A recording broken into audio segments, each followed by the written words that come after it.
Hello बेटा, हम लोगों ने बेटा जी अपना टॉपिक पढ़ना शुरू किया था। टॉपिक का नाम था बेटा जी यहाँ पे इकोसिस्टम। और जब हमने टॉपिक की शुरुआत की थी इकोसिस्टम की, तो हमने उस चैप्टर के शुरुआत में कहा था इकोसिस्टम जो होता है वो इकोलॉजी के एक स्ट्रक्चरल और फंक्शनल यूनिट का नाम है भैया जी। जो भी इकोलॉजी में फंक्शन होते हैं, एक्चुअली आप उन फंक्शन को अगर समझना चाहते हो तो आप एक इकोसिस्टम को समझ के देखो, उसमें ही सारे फंक्शन आ जाते हैं। आपने टॉपिक की शुरुआत में कंपोनेंट की बात की थी और फिर आपने एक टॉपिक की हेडिंग डाली थी what are the different function of the ecosystem, और उन फंक्शन के अंदर आपने 4 लिखे थे बेटा जिसके फंक्शन। पहला फंक्शन आप लोगों ने लिखा था बेटा जी यहाँ पे प्रोडक्शन, जो कि आप लोग डिटेल में पढ़ चुके हो कि इकोसिस्टम के अंदर बायोमास प्रोड्यूस होता है और ग्रीन प्लांट बायोमास को प्रोड्यूस करते हैं by the process of the photosynthesis. वहीं पे एक वर्ड आया था प्रोडक्टिविटी, जो आपने कहा था rate of the biomass production जो होगा वो क्या बन जाएगा, प्रोडक्टिविटी। फिर आप लोगों ने बातें की थी सेकंड फंक्शन पर। सेकंड फंक्शन का नाम था बेटा जी वहां पे आपका डीकंपोजिशन। आपने कहा था सर प्लांट अगर प्रोड्यूस करता है और इस तरह से अगर ऑर्गेनिक बायोमास बनता हुआ जा रहा है तो वो टूटेगा भी तो सही ना। तो मैं कहूंगा the process of the breakdown of the complex organic food into the simpler inorganic form में, वो प्रोसेस का नाम क्या था बेटा जी यहाँ पे डीकंपोजिशन, जो 3 स्टेप में आपने कहा था कंप्लीट होता है। पहले स्टेप का नाम था बेटा जी वहां पे फ्रेगमेंटेशन, फिर था बेटा जी लीचिंग, और थर्ड का नाम था बेटा यहाँ पे कैटाबोलिज्म। वहां पे अपने 2 फर्दर वर्ड पढ़े थे बेटा जी वहां पे कि वहां पे होता है होमिफिकेशन और वर्ड होता है बेटा जब का मिनरलाइजेशन। वहां पे जो ऑर्गेनिज्म इन्वॉल्व होते हैं वहां पे अपने 2 नाम लेते हैं, डिटेरिवोरस जो डिटेरेटस के ऊपर फीड करते हैं, और एक वर्ड आपने बोला था डीकंपोजर, जो भैया जी आपके यहाँ पे माइक्रोब्स आते हैं, आपके बैक्टीरिया फंगस यहाँ पे जो कैटाबोलिज्म में क्या होते हैं बेटा जब के इन्वॉल्व होते हैं। फिर आप आगे थे थर्ड फंक्शन के ऊपर। थर्ड फंक्शन का नाम था बेटा जी यहाँ पे आपका, उसका आपने कहा था एनर्जी का फ्लो। क्या कहा था आप लोगों ने कि ultimate source of the energy अगर कोई है तो वो कौन है बेटा जी, आपका सन है ultimate source of energy.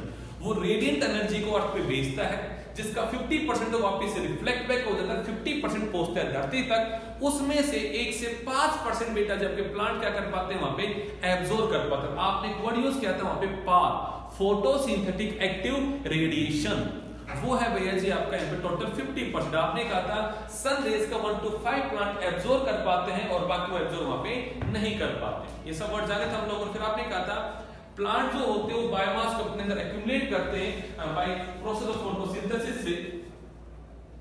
Piyush जो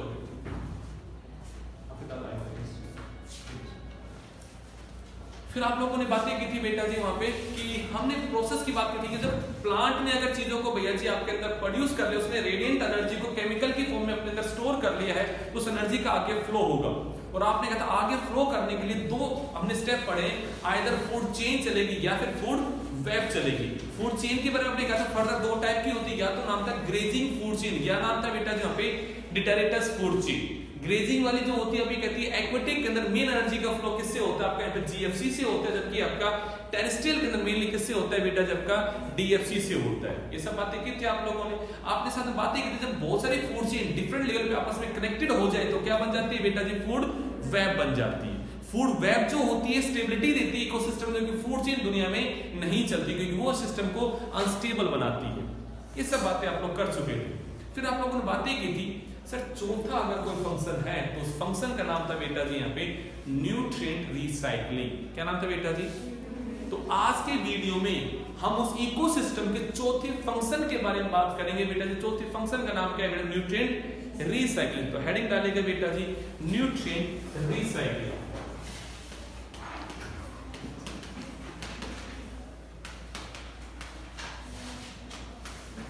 या मैं कहता हूं न्यूट्रिएंट साइक्लिंग।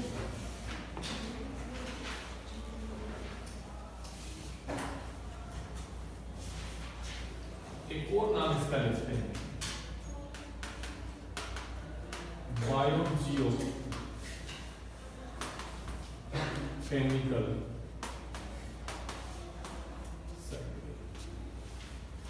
पर से पूछे न्यूट्रिएंट रिसाइकलिंग क्या है, क्या लगता है इसकी क्या डेफिनेशन होगी न्यूट्रिएंट रिसाइकलिंग की? साक्षी बेटा कुछ डेफिनेशन समझ में आती है, क्या हो सकती है इसकी definition?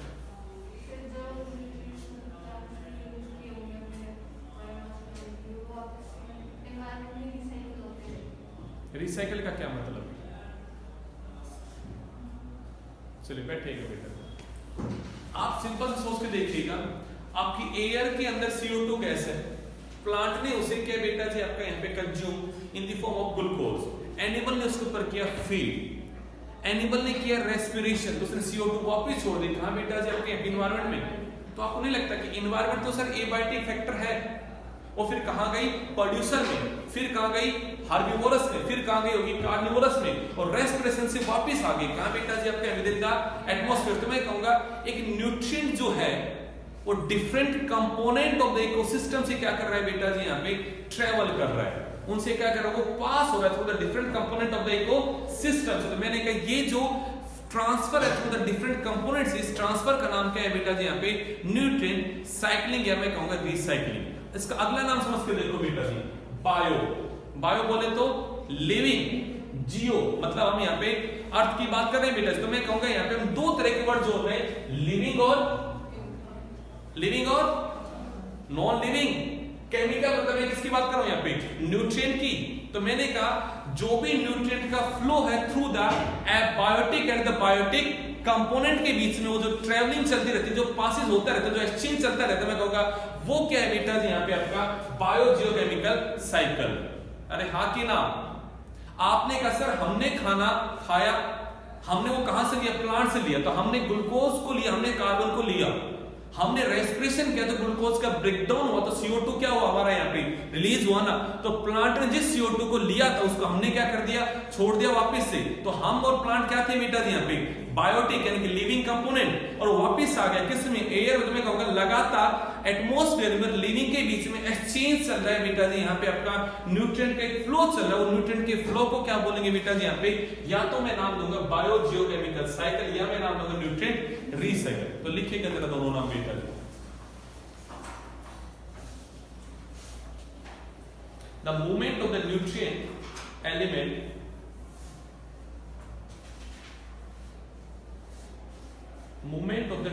elements through the various component of an ecosystem. Movement of the nutrient elements through the various component of an ecosystem is called nutrient cycling. It is also known as biogeochemical cycle.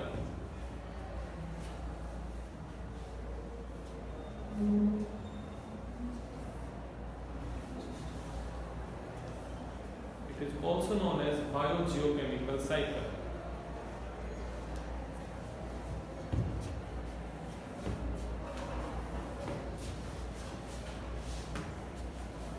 अब बेटा ये cycle जो होती है दो प्रकार की होती है। एक साइकिल को बोलते हैं बेटा जी गैसियस, क्या बोलते हैं बेटा जी यहाँ पे गैसियस, और एक को हम बोलते हैं बेटा जी सेडिमेंट्री। जरा सुनिएगा वर्ड, अगर कोई भी एलिमेंट गैसियस स्टेट में एग्जिस्ट करता है, और गैसियस स्टेट में बेटा जो डिफरेंट कंपोनेंट से क्या करे बेटा जी यहाँ पे ट्रांसफर करे, लिविंग और मैं किसकी बात करूं बेटा जी यहाँ पे नॉन लिविंग की, तो वो गैसियस फॉर्म में वहां पे एक्सचेंज होने वाला है बेटा। जो गैसियस स्टेट में क्या करता है वो एग्जिस्ट करता है, मैं कहूंगा वो वाला क्या है बेटा जी आपके यहाँ पे गैसियस। और मैं कहूंगा इसका जो मेन रिजर्वर होता है वो क्या होता है बेटा जी आपका एटमॉस्फेयर होता है। क्या होता है बेटा जी यहाँ पे एटमॉस्फेयर मेनली वो रहता है, और वो लिविंग में जाता है फ्रॉम द एटमॉस्फेयर और वापस से आ जाता है कहाँ पे एटमॉस्फेयर में। और मेनली वो जो एलिमेंट है बेटा जो गैसियस स्टेट में क्या करता है आपका यहाँ पे एग्जिस्ट भी करता है। आपने कहा सर सेडिमेंट्री, जो कोई ऐसा एलिमेंट है जो मिनरल की फॉर्म में रहता है, किसके फॉर्म में बेटा जी यहाँ पे मिनरल की फॉर्म में गैसियस स्टेट में एग्जिस्ट नहीं करता है यहाँ पे, एंड वो बेटा हमेशा उसका मेन जो रिजर्वोयर है बेटा जी वो कौन है बेटा जी यहाँ पे आपकी रॉक्स है। कौन है बेटा जी यहाँ पे रॉक्स से आता है मेरे भाई यहाँ पे। वो कभी ऐसा नहीं होता कि गैसियस स्टेट में एटमॉस्फेयर के अंदर क्या हो बेटा जी आपका प्रेजेंट हो, ऐसा ना हो कि वो हमेशा कहाँ पे होता है मिनरल की फॉर्म में बेटा जी धरती में रहता है, रॉक्स में रहता है। मैं कहूंगा ऐसा अगर कोई एलिमेंट है तो मैं कहूंगा उसकी जब साइकिल चलेगी तो वो क्या कहलाएगी बेटा जी आपके यहाँ पे सेडिमेंट्री साइकिल। लिखेगा बेटा जी nutrient cycle is of two type, और ऐसे इन दोनों में डिफरेंस लिखना है बेटा जी आपको। Gaseous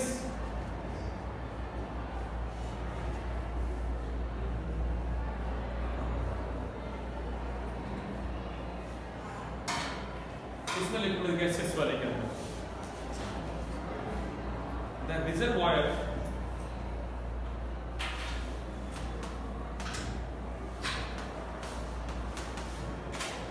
the reservoir for gaseous cycle or gaseous type of nutrient, reservoir for the gaseous type of nutrient cycle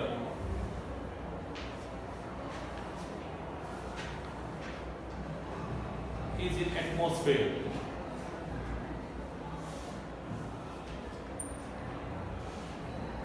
उसमें लिखना बेटा reservoir for the sedimentary cycle, a reservoir for the sedimentary cycle is located in earth crust.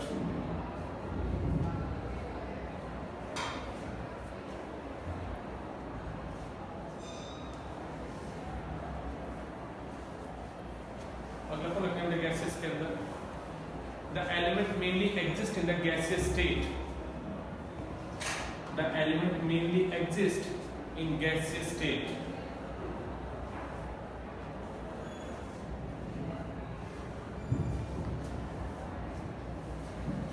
Sediment में लिखना है बेटा जी, element mainly exists in the mineral state or in non-gaseous state.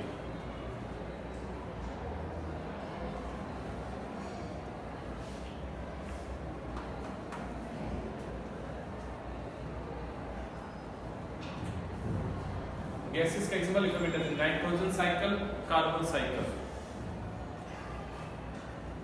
Sedimentary cycle के बेटा जी example लिखिएगा, sulphur cycle, phosphorus cycle.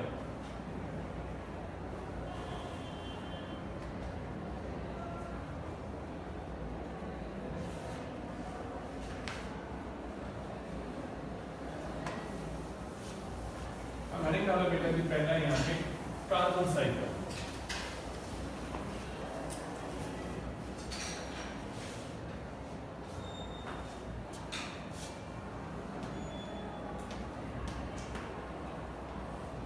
सुनेगा बेटा जिसके बाद जो भी टोटल ग्लोबल का कार्बन है बेटा जी उसका 71% बेटा जी, मैंने सबसे क्या बोला, जो भी यहाँ पे टोटल ग्लोबल का कार्बन कंटेंट है उसका बेटा जी 71% बेटा जी प्रेजेंट होता है विद इन द ओशंस। कहां प्रेजेंट है बेटा जी आपका? ओशंस में। वो एक कार्बोनिक एसिड की फॉर्म में वाटर के अंदर डिसॉल्व फॉर्म में बैठा हुआ है बेटा जी। यहाँ पे कितना परसेंट बेटा जी? यहाँ पे 71%। और मैं कहूंगा अगर वो बाहर है तो कितना है बेटा जी? यहाँ पे 29% बेटा जी वो एटमॉस्फेयर के अंदर बैठा हुआ है। अब एक और बात आती है, 29% कहां बैठा है? मैं कहूंगा बेटा जी इसकी में से 28% जो पार्ट है, कितना बेटा जी? यहाँ पे 28% जो पार्ट है ना बेटा जी वो तो है फिक्स्ड फॉर्म में।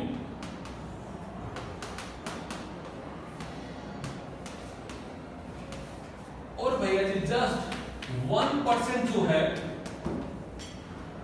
वो प्रेजेंट है बेटा जी आपके यहाँ पे फ्री फॉर्म में। यानी कि आपने जब सुना होगा एयर के अंदर 0.036% ऑफ द बेसिक है यहाँ पे कार्बन है आपका एयर में, कहते हो ना उसका अमाउंट के बारे में, तो मैं कहूंगा वो टोटल कार्बन का कितना है बेटा जी? यहाँ पे जस्ट 1% है ग्लोबल का बेटा जी। बाकी अगर आप कहोगे 28% तो ऐसा है जो बेजी है नेचर में बट वो फिक्स फॉर्म में। जैसे कि मैंने कहा आपकी बॉडी में वो कार्बन आपका ग्लूकोज की फॉर्म में, कार्बोहाइड्रेट की फॉर्म में फिक्स फॉर्म बैठा हुआ है। आप कहते हो सर फॉसिल फ्यूल, क्या बोला आपने यहाँ पे? Fossil fuel. उनके अंदर वो कैसा है बेटा जी? यहाँ पे फिक्स्ड फॉर्म में है ना बेटा जी, कंबाइंड फॉर्म में, फ्रीली स्टेट में तो नहीं है ना यहाँ पे वो आपकी। आप कहते सर पेट्रोलियम है, हमारा कोल है, ये जो सब हमारे यहाँ पे फॉसिल फ्यूल्स हैं उन सब के अंदर वो बैठा हुआ है कार्बन। बट किस फॉर्म में बेटा जी? यहाँ पे वो फिक्स फॉर्म में, वो यहाँ पे एक मॉलिक्यूल की फॉर्म में, वो एक कॉम्प्लेक्स फॉर्म बैठा हुआ है, वो फ्री स्टेट में एग्जिस्ट आपका नहीं करता है। धरती के अंदर अगर आपको एटमॉस्फेयर में दिखाई देगा कहीं पे फ्री फॉर्म में तो मात्र कितना है बेटा जी आपका? 1%। और 71% आपका आंसर कहां बैठा है बेटा जी? आपके यहाँ पे ओशियंस में बैठा है। हुआ मेरे भाई बात समझ में? मैंने क्या डाटा दिया है बेटा जी? यहाँ पे टोटल ग्लोबल का 71% ऑफ द कार्बन पानी में है बेटा जी। किसमें? यहाँ पे ओशियंस में। किस फॉर्म में बेटा जी? यहाँ पे आपका कार्बोनिक एसिड की फॉर्म में, पानी के अंदर डिसॉल्व फॉर्म में एग्जिस्ट करता है बेटा। कितना परसेंट? अब बचा कितना तरीसा बेटा? यहाँ पे 29। वो भी एटमॉस्फेयर में नहीं है। उस 29 में से 28 तो कैसा है बेटा जी? यहाँ पे फॉसिल फ्यूल्स की फॉर्म में या किसी और ऑर्गेनिक फॉर्म में क्या है बेटा जी यहाँ पे वो आपका फिक्स बैठा हुआ है, डिफरेंट काइंड के ऑर्गेनिजम्स के अंदर वो बैठा हुआ है बेटा जी यहाँ पे। जबकि आपका 1% जो है वो भैया जी एटमॉस्फेयर में क्या है बेटा फ्रीली आपका बैठा हुआ है। ये डाटा समझ में आया मेरे भाई यहाँ पे। अब अगले वर्ड पे आते हैं। सर कार्बन की साइकिल का क्या मतलब है? तो मैं कहूंगा जब भी अभी मैंने थोड़ी देर पहले डेफिनेशन दी आपको कार्बन की साइकिल की कि भाई जी अगर सोचा जाए कि एटमॉस्फेयर में ये प्रेजेंट है CO2, एटमॉस्फेयर में क्या है बेटा जी प्रेजेंट है, तो हम यहाँ पे दो स्टेट की बात करेंगे। एक ऐसा साइड होगा जहां पे CO2 को बेटा जी फिक्स किया जा रहा होगा और एक ऐसा साइड होगा जहां पे CO2 को बेटा जी यहाँ पे आपका रिलीज किया जा रहा होगा। हमें उन दो साइडों को क्या करना है बेटा जी यहाँ पे आपका लेबल करना, हमें उसे यहाँ पे बताना कि कहां पे तो वो आपका फिक्स होता है, कहां पे वापस से एटमॉस्फेयर में आने का काम होता है। अब अगर मैं डाटा की बात करूं यहाँ पे कि सर एनुअली कितना CO2 फिक्स होता है, कितना कार्बन एनुअली फिक्स होता है, तो उसका डाटा है बेटा जब का 4 × 10⁻13 kg। इतना कार्बन आप एनुअली क्या करते हो बेटा जी यहाँ पे फिक्स कर देते हो। क्या कर देते हो? फिक्स करते हैं। आपके plant during the process of photosynthesis अगर टोटल कितना कंटेंट फिक्स करते हैं तो डाटा क्या है बेटा यहाँ पे 4 × 10⁻13 kg ऑफ द कार्बन को एनुअली क्या करते हैं प्लांट आपके बेटा जी फिक्स करते हैं ऑर्गेनिक फॉर्म के अंदर। लिक्विड डाटा लिखो पहले बेटा, यहां लिखो टोटल ग्लोबल कार्बन कंटेंट, उसका हम ये टेबल की बात कर रहे हैं बेटा। टोटल ग्लोबल कार्बन कंटेंट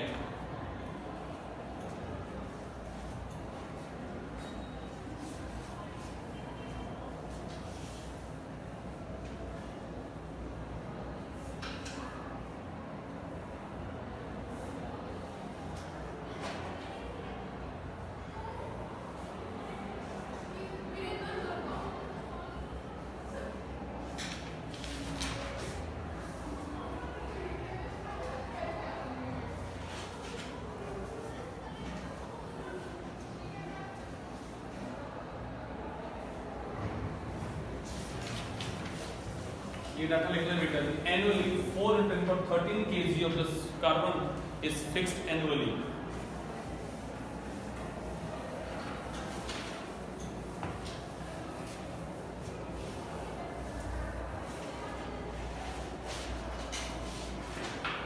अब जरा एक बार बना के देखते हैं CO2 के साइकिल को देखते हैं। आपने कहा सर नेचर के अंदर CO2 प्रेजेंट है। अब मैं यहाँ पे बेटा जी दो आपको कहानी दिखाता हूँ। यहाँ एक साइड में दिखाऊंगा बेटा जी आपके साथ में एक्वेटिक की बात है। किसकी बात करते हैं बेटा जी यहाँ पे एक्वेटिक की बात करते हैं। आपने कहा सर यहाँ पे फाइटोप्लैंक्टन है,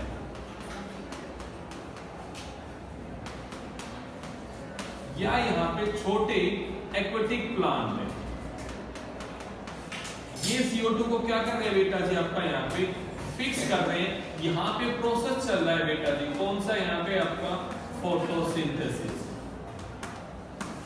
ठीक है मेरे भाई। सर आपने यहाँ पे क्या लिया, इनके ऊपर फीड कर रहे हैं आपके animal.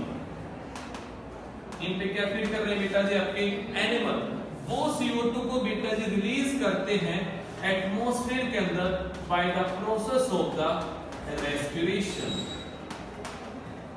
By the process of the respiration. आपने कहा सर इसमें से ये सब चीजें अगर यहाँ पे मर गई तो मैं कहूंगा इनके मरने के बाद जो चीज बनी वो क्या है बेटा जी आपके यहाँ पे डिटरेटस। क्या है यहाँ पे आपने कहा सर वो या तो फॉसिल फ्यूल की फॉर्म में अंदर स्टोर हो जाएगा या फिर डिकम्पोज होगा तो वापस से क्या आ जाएगा बेटा जब का यहाँ पे एयर में आ जाएगा। हाँ कि ना? ऐसे बातें करते सर हम यहाँ बातें करते हैं आपके साथ में लैंड को लेकर। आपने कहा सर यहाँ भी प्लांट जो है वो ग्रो हो रहे हैं। आपने कहा सर ये प्लांट क्या कर रहे हैं यहाँ पे फोटोसिंथेसिस के प्रोसेस से उसे क्या कर रहे हैं बेटा जी फिक्स कर रहे हैं। इनके ऊपर बेटा जी फीड कर रहे हैं एनिमल। इन पे क्या फीड कर रहे हैं बेटा जी एनिमल। वो उसे रिलीज कर रहे हैं एयर के अंदर वापस से by the process of the respiration. आखिर ना आपने कहा सर ये दोनों मर गए तो आपने कहा सर ये अगर अर्थ में जमा हो गए तो ये बन गए फॉसिल फ्यूल। क्या बन गए बेटा फॉसिल फ्यूल बन जाता है विद द टाइम। तो हमने कहा भैया जी ये यहाँ पे बड़े बड़े भैया जी आपके ऐसे खाने लग रही है। आपने कहा ये हमारा हो गया बेटा जी पेट्रोलियम प्लस में कोल। क्या बन गया? पेट्रोलियम और कोल। आपने कहा सर इन दोनों का हो रहा है कंबशन, इन दोनों का हो रहा है यहाँ पे कंबशन। तो आपने कहा ड्यूरिंग द कंबशन वापिस CO2 क्या हो रही है बेटा जी आपके यहाँ पे रिलीज हो रही है एटमॉस्फेयर में। हाँ कि ना? इस तरह एटमॉस्फेयर के अंदर आपको दो बातें दिखाई दे रही है। एक ऐसी कहानी है जहां पे लगातार क्या हो रहा है बेटा जब का फिक्स किया जा रहा है, एक ऐसा है जहां पे वापस से रिलीज किया जा रहा है। कहां पे मेरे भाई? आपका यहाँ पे एटमॉस्फेयर। अब पॉइंट आता है, अगर ये साइकिल इसी तरह बैलेंस फॉर्म में चलती रहे तो चीज नॉर्मल रहेगी, चीज कांस्टेंट रहेगी। अगर ये इसी तरह से चलती रहे तो अब ह्यूमन एक्टिविटी ने क्या किया? ह्यूमन एक्टिविटी ने फिनोमेना अपनाया बेटा जी डिफोरेस्टेशन। क्या अपनाई? अब सोचिएगा डिफोरेस्टेशन हुआ तो क्या हुआ होगा? आपका ये फोटोसिंथेसिस क्या हो गया बेटा जी आपका रिड्यूस हो गया, कम हो गया, क्योंकि आपने क्या किया यहाँ पे डिफोरेस्टेशन। तो आपने कहा सर ये जो इन्फ्लक्स था वो कम हो गया। आपने यहाँ पे ऑटोमोबाइल्स का नंबर बढ़ाया, आपने यहाँ पे burning of the fossil fuel को क्या किया? आपने इंक्रीज करा। आपने कहा सर हमने ये कंबशन बहुत ज्यादा बढ़ा दिया, हमने इसका यूटिलाइजेशन बहुत ज्यादा बढ़ा दिया। तो मैं कहूंगा ये रिलीज क्या हो गया बेटा जी बहुत ज्यादा आपका इंक्रीज हो गया। हाँ कि ना? आपने कहा सर आपने इस फिनोमेना को कम करवा दिया जिसके थ्रू वो फिक्स होने लग रहा था, और ये फिनोमेना जिसके थ्रू वो वापस से रिलीज हो रहा था कहां मेरे भाई? एटमॉस्फेयर में। आपने उसको क्या कर दिया? यहाँ पे इंक्रीज कर दिया। तो मतलब आपने जो एक नॉर्मल साइकिल चल रही थी, एक नॉर्मल साइकिल जो चल रही थी जिसके थ्रू उसे फिक्स किया जाता और वैसे रिलीज होने लगा था, उस साइकिल को क्या कर दिया बेटा जी यहाँ पे इम्बैलेंस कर दिया। क्या कर दिया उसका आपने? तो मैं कहूंगा अगर इनबैलेंस हो गया तो मैं कहूंगा CO2 का लेवल भी तो नेचर में क्या हो गया बेटा जब का इनबैलेंस हो गया। लगातार एटमॉस्फेयर के अंदर CO2 कंटेंट क्या होने लग रहा है बेटा जी यहाँ पे आपका इंक्रीज हो गया। क्या हो गया?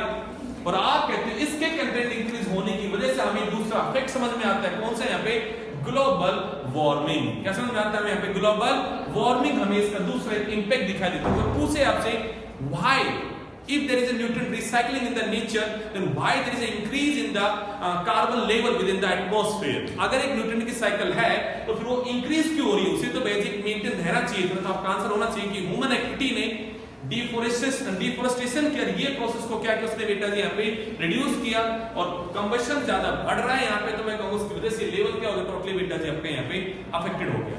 एक वर्ड आता है यहाँ पे इनफ्लक्स और ईफ्लक्स। वर्ड क्या आता है? इनफ्लक्स और ईफ्लक्स। क्या होते हैं वर्ड? ईफ्लक्स का मतलब है रिलीज। ईफ्लक्स का क्या मतलब है?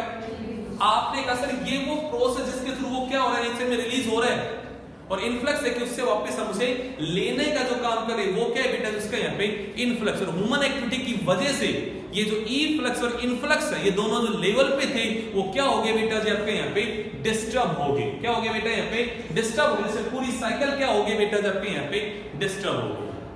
हाँ कि ना? जल्दी से बनाओ साइकिल,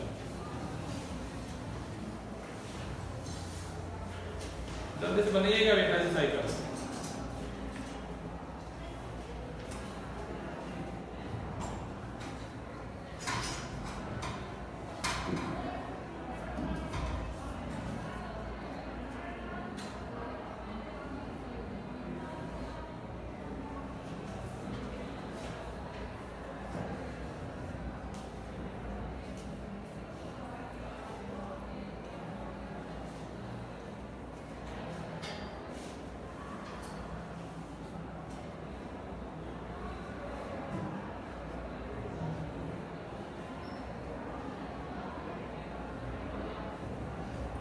जल्दी बनाओ बेटा, जल्दी बनाओ।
carbon cycle in the following way.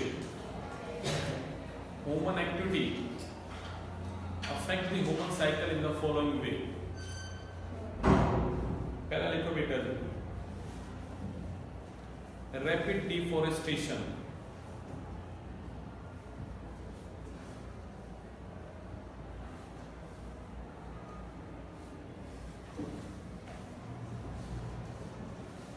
अगला लिखो बेटा massive burning of the fossil fuel,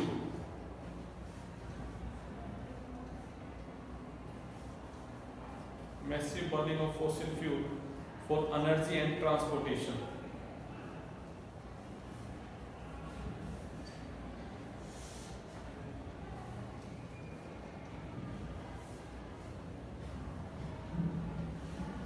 लिखना बेटा, these two process affect the rate of influx and efflux, the rate of influx and efflux. These two process affect rate of influx and efflux and disturb the carbon cycle.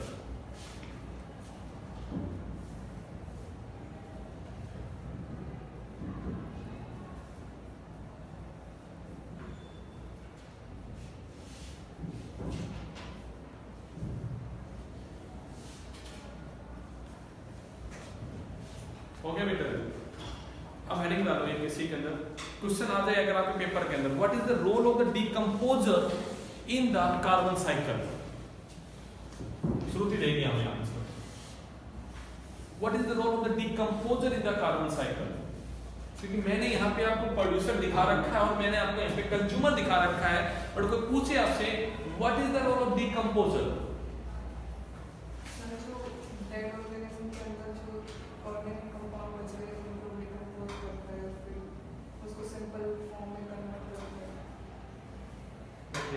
आप देखो नाम में पढ़ रहे हो decomposer, मतलब चीजों को क्या करेंगे?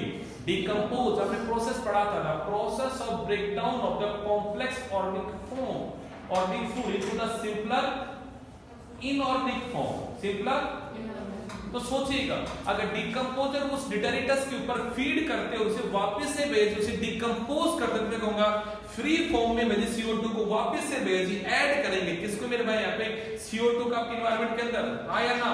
मैंने देखो यहाँ दिखा रखा आपको यहाँ पे कि ये एनिमल मर गए तो क्या बन गया? अरे क्या बन गया? अब इस डिटरेटस का क्या हुआ? डिकम्पोजिशन। क्या हुआ इसका? तो वापस से CO2 क्या हो गया नेचर में आपका? रिलीज हुआ ना। इसे रिलीज करने वाले कौन है? डिकम्पोजर। और यहाँ पे प्रोसेस जो हुआ चंचल बेटा वो क्या है यहाँ पे? डिकम्पोजिशन। अरे हाँ या ना? तो लिखो मेरे भाई, decomposer also play significant role in the carbon cycle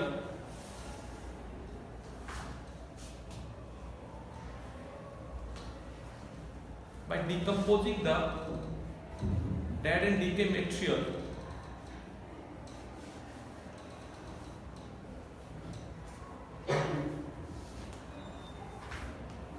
by causing the decomposition of dead and decay material and release the CO2 into the atmosphere.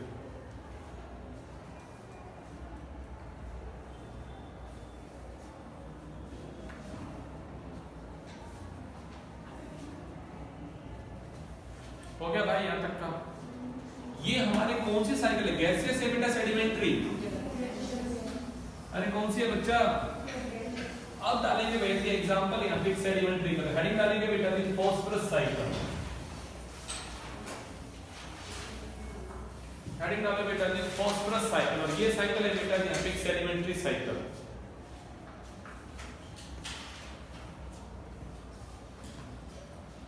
देखो मेरे भाई, अब अगर मैं ये वर्ड बोलता हूं यहाँ पे साक्षी बेटा, ये सेडिमेंट्री साइकिल, इस वर्ड का क्या मतलब है? उसका मेन जो रिजर्वोयर है वो क्या है बेटा? जब अर्थ क्रस्ट में प्रेजेंट होगा, कहां पे होगा? तो आपने कहा मेरे भाई ये प्रेजेंट है यहाँ पे रॉक, ये चट्टाने प्रेजेंट है। साक्षी बेटा क्या है यहाँ पे? रॉक्स है। आप क्या कह रहे हैं यहाँ पे खुशी बेटा? इसका क्या हुआ यहाँ पे आपका? वेदरिंग। क्या हुआ इसका? मतलब रॉक्स का ब्रेकडाउन। क्या हुआ रॉक्स का? तो आपने कहा सर यहाँ पे हुआ रॉक्स का ब्रेकडाउन, यानी कि प्रोसेस हो गया बेटा जी यहाँ पे आपका वेदरिंग का। तो क्या हुआ होगा, इसके अंदर जो भी मिनरल्स प्रेजेंट होंगे वो भी तो कहां आ गए बेटा जी, आपके सोइल में आ गए। कहां गए, तो आपने कहा सर ये आ गया सब कुछ यहाँ पे सोइल में। ठीक बात है। आपने कहा सर इस सोइल के ऊपर फीड किया, इस सोइल के अंदर ग्रो किए आपके प्रोड्यूसर, इस सोइल के अंदर ग्रो किए आपके बेटा जी यहाँ पे प्रोड्यूसर, ग्रो किए। प्रोड्यूसर ने क्या किया होगा, इस सोइल से इनऑर्गेनिक न्यूट्रिएंट लिया होगा और प्रोसेस हुआ होगा कौन सा, फोटोसिंथेसिस का, उसमें ऑर्गेनिक फूड बन के बेटा इस प्रोड्यूसर में क्या हो गया आपका यहाँ पे एक्यूमुलेट हो गया। आपने कहा सर इसके ऊपर फीड किया आपके एनिमल ने, या मैं कहूंगा इस पे फीड किया बेटा जी कंज्यूमर ने। कंसल बेटा इस पे किसने फीड किया, फीड किया। अब सोचिएगा ये कंज्यूमर मर गया, और मर गया तो क्या बन गया, डिटरेटस।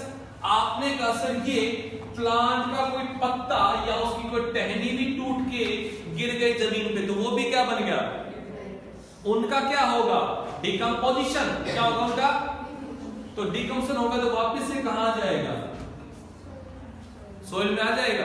देखो चल रही न्यूट्रिएंट की साइकिल भैया जी, अरे चली कि नहीं चली। आपने कहा सर मेन रिजर्वायर कौन है, वहां से कहां आ रहा है, ये प्रोसेस कंटिन्यू चलने लग रहा होगा, लगातार चल रहा होगा।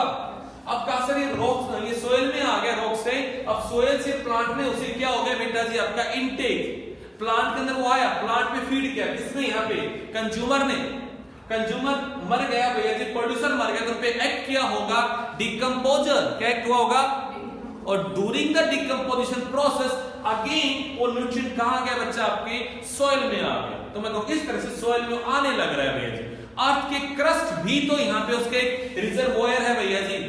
अरे हाय ना, आपने देखे वर्ड लिखा था कि जो भी आपका एटमॉस्फेयर गैसियस साइकिल है उसका रिजर्वोयर एग्जिस्ट करता है विद इन द एटमॉस्फेयर में। जबकि भैया जी आपका यहाँ पे जब साइकिल की बात करते हैं भैया जी हम सेडिमेंट्री की, तो आपने कहा था उसका रिजर्वोयर एग्जिस्ट करता है कहां पे, अर्थ के क्रस्ट में। तो देखिएगा क्रस्ट में आया कि नहीं आया घूम के वापिस, अरे हाँ कि ना। ये साइकिल जो है वो कौन सी बेटा जी यहाँ पे आपकी सेडिमेंट्री साइकिल, नाम क्या उस साइकिल का, फॉस्फोरस साइकिल। बनाइएगा जल्दी से।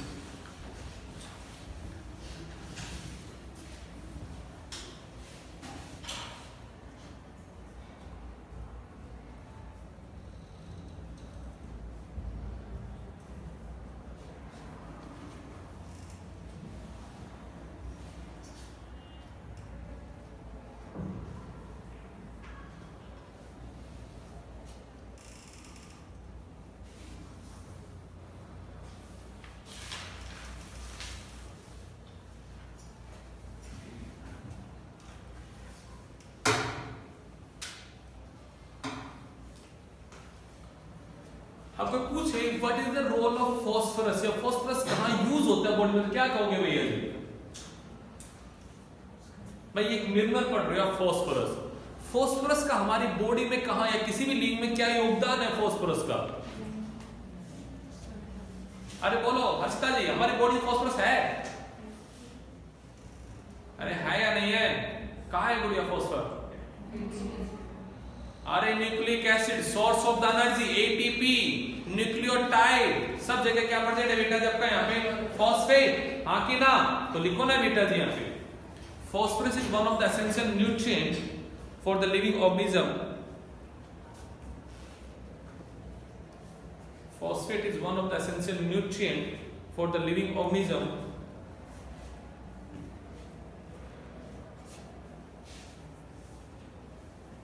As it involved in formation of energy-rich compound.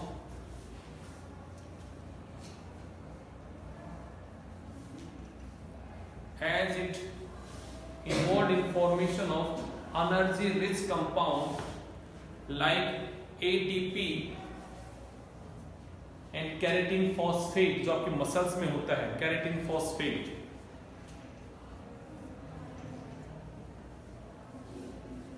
It is also the component of nucleic acid.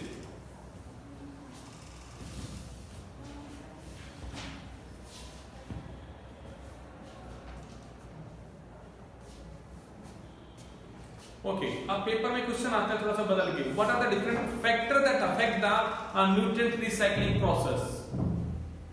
क्या लगता है क्या फैक्टर होंगे जो अफेक्ट करते होंगे? ह्यूमन तो है, बट ह्यूमन के अलावा और क्या फैक्टर्स है? सबसे पहला देखिए, हम बातें करते हैं यहाँ पे, मैंने पहला वर्ड बोला सोइल। भाई आप कहते हो सर प्लांट जो है वो सोइल में ग्रो होते हैं। अब सोइल कैसी है, एसिडिक है, बेसिक है, कैसी है, उसकी प्रॉपर्टी प्लांट की ग्रोथ को क्या करती है, अफेक्ट करती है। अब माना वो कार्बन साइकिल है, बट अगर प्लांट वहां ग्रो नहीं होगा, मतलब वहां पे उसका फोटोसिंथेसिस वाला फिक्सेशन वाला स्टेप कैसा होगा बेटा, जहां पे रिड्यूस हो जाएगा। तो मैं कहूंगा सोइल एक वन ऑफ द फैक्टर है बेटा जो अफेक्ट करता है किसको, न्यूट्रिएंट की रिसाइक्लिंग के प्रोसेस को। मैंने कहा भैया जी पीएच, आपने कहा सर यहां पे मॉइस्चर, आपने कहा सर यहां पे temperature. These are the main factors that affect the nutrient recycling process. हाँ कि ना? तो लिखो ना बेटा, different factors that affect the nutrient recycling are, different factors that affect the nutrient recycling are soil, pH, moisture, temperature.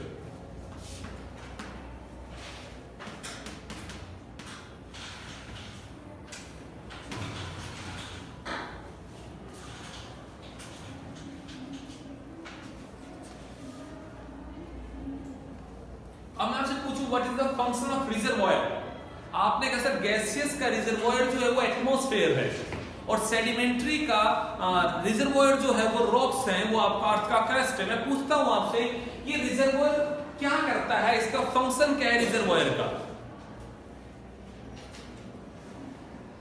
ये reservoir होता क्या है? तरीसा गुड़िया क्या लगता है रिजर्वॉयर क्या है? जो स्टोर करता है चीजों को। तो इसका फंक्शन क्या है फिर? स्टोरेज। पर उसकी भी तो अपनी कैपेसिटी है ना कि वो कितना स्टोर कर पाएगा।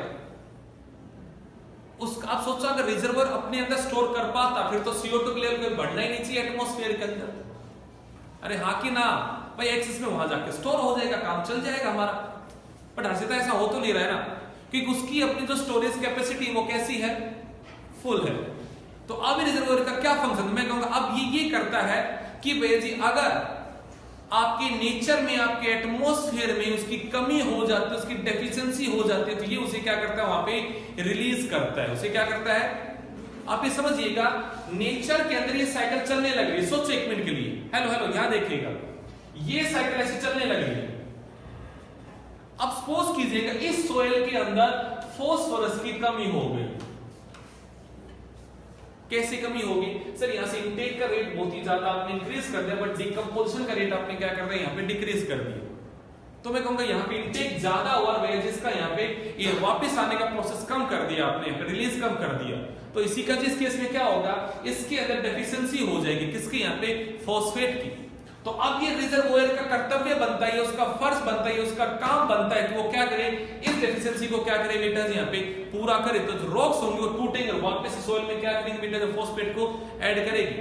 एटमॉस्फेयर के अंदर 1% CO2 ऐसा जो फ्री फॉर्म में बैठा होता है। सपोज कीजिएगा आपने बहुत ज्यादा प्लांटेशन कर दिया, आपने रिफॉरेस्टेशन बहुत ज्यादा कर दिया, और वहां पे रेट ऑफ द फॉरेस्ट आपने इंक्रीज कर दिया।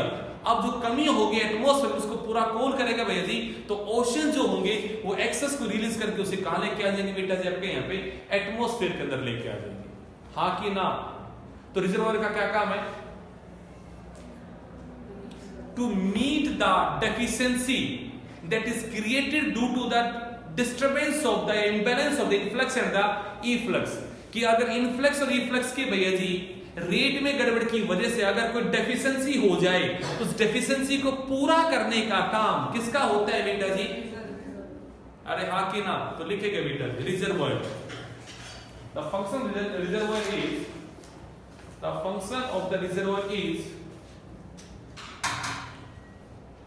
to fulfill the deficiency, to fulfill the deficiency which occur due to imbalance in, which occur due to imbalance in rate of influx and efflux.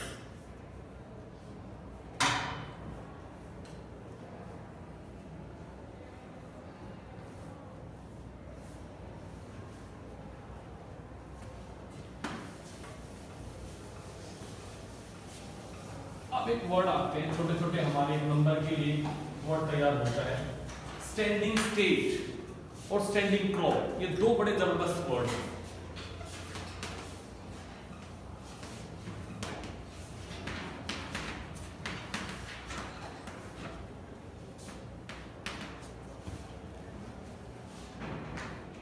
इसको आप याद रखो बेटा जी, आपने स्टेट ऑफ मैटर नाम के एक चैप्टर पढ़ा होगा आपने केमिस्ट्री। स्टेट ऑफ, वैसे केमिस्ट्री से याद रखो, मैं कहूंगा amount of the inorganic nutrient, amount of the present in the soil at a particular time is known as standing state. एक टाइम पे सॉइल में कितना अमाउंट है न्यूट्रिएंट का, लाइक कार्बन कितना है, आपने कह दिया सर यहाँ पे आपका फास्फोरस कितना है, नाइट्रोजन कितना है, कोई भी बेसिक न्यूट्रिएंट कंटेंट एक सोयल के अंदर एक टाइम पे कितना होता है, उसके लिए वर्ड यूज होता है कौन से, स्टैंडिंग स्टेट। एक वर्ड आता है स्टैंडिंग क्रॉप। अब ऐसे समझ के देखो इसको, चंचल स्टैंडिंग है, खड़ा हुआ क्रॉप। अब अगर कोई पेड़ खड़ा हुआ है, कोई फसल खड़ी है, तो वो लिविंग है, वो क्या है, बस याद हो गया हमें। Amount of the living biomass, amount of the present at each tropical level at a time. एक टाइम पे एक ट्रॉपिकल लेवल पे कितना लिविंग बायोमास है, वो लिविंग बायोमास क्या कहलाएगा, स्टैंडिंग। सोचो अगर किसी भी ट्रॉपिकल लेवल पे स्टैंडिंग बायोमास, लिविंग बायोमास कम है, इसका क्या मतलब है, सोचो मेरे भाई।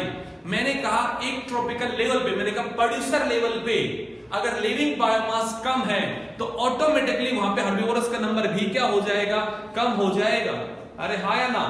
अगर एक लेवल पे आपका स्टैंडिंग बायोमास बढ़ेगा, आपने कहा सर स्टैंडिंग क्रॉप बढ़ेगी प्रोड्यूसर लेवल पे, तो ऑटोमेटिक उन पे डिपेंड होने वाला हर्बिवोरस का नंबर भी क्या हो जाएगा, बढ़ेगा। तो कार्निवोरस का नंबर बढ़ेगा, पूरी चेन में चीज क्या होगी, वहां पे बढ़ेगी। तो एक इकोसिस्टम की स्टेबिलिटी को अगर आपको जानना है, एक इकोसिस्टम की, तो वहां पे दो चीजों को जान लो। किन दो चीजों को बेटा जी, स्टैंडिंग क्रॉप को जान लो, स्टैंडिंग स्टेट को जान लो। भाई यहां की सॉइल में कितना न्यूट्रिएंट, जैसे मैं बात करता हूं आपसे डेजर्ट की, किसकी बात करता हूं, अब वहां प्लांट कम ग्रो होते हैं, तो वहां पे रेट ऑफ डिकम्पोजिशन भी कैसा है, स्लो है। मतलब वहां की सॉइल में न्यूट्रिएंट भी तो क्या है, कम है। और अगर न्यूट्रिएंट कम है तो मैं कहूंगा प्रोड्यूसर का अमाउंट भी क्या है, कम है। तो मैं कहूंगा स्टैंडिंग क्रॉप भी तो क्या है, कम है। तो वहां पे डाइवर्सिटी भी तो क्या है, कम है। अरे हाँ या ना, अरे हाँ की ना। तो हम यह बात करते हैं दो तरीके से कि किसी भी इकोसिस्टम में एक पर्टिकुलर टाइम पे एक सोयल में कितने इनऑर्गेनिक मटेरियल है, तो वो क्या बन जाएगा, स्टैंडिंग। और वहां पे जो फूड चेन चल रही है, फूड वेब चल रही है, उसके एक ट्रॉपिकल लेवल पे, एक ट्रॉपिकल लेवल पे यानी कि प्रोड्यूसर पे, हर्बिवोरस पे, कार्निवोरस पे, ट्रॉपिकल लेवल 1 2 3 4 ऐसे एक ट्रॉपिकल लेवल पे कितना लिविंग बायोमास है, वो क्या है, स्टैंडिंग। दोनों वर्ड क्लियर हुए बेटा। यहां बात हो रही है लिविंग बायोमास की, यहां बात हो रही है किसकी, यहां पे इनऑर्गेनिक न्यूट्रिएंट की। याद रहेगा भैया जी, चलिए लिखेंगे standing state.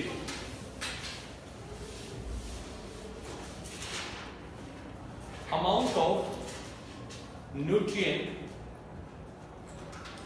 present in soil at a particular time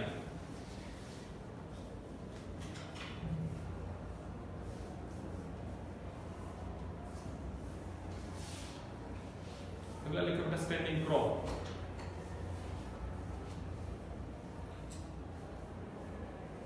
Amount of living material present at each tropical level,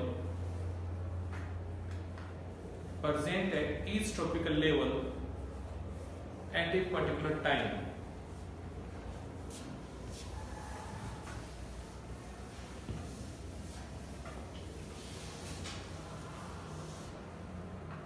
क्या लगता है, हम जब यह बात करते हैं amount of the living material की, तो मैं उस लिविंग मटेरियल को मेजर किस में करूं, ड्राई वेट में या फ्रेश वेट में,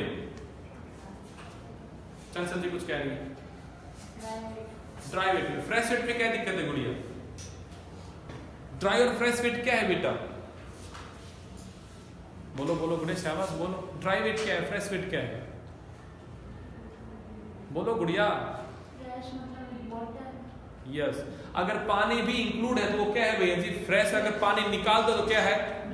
सोचो अगर पानी होगा तो भैया जी वो पूरा तो मेजरमेंट अच्छे से नहीं दे पाएगा ना। आगे वाले को पेट भरने के लिए भैया जी पानी नहीं चाहिए, क्या चाहिए? ऑर्गेनिक मेटेरियल चाहिए। तो आप बातें करो, हम उसे मेजर करते किसे मेरे भाई? यहाँ पे ड्राई वेट में। तो लिखो मेरे भाई यहाँ पे, the best way to measure the standing crop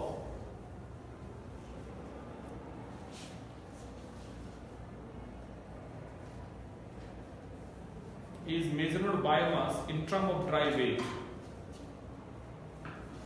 Measurement of biomass in terms of dry weight.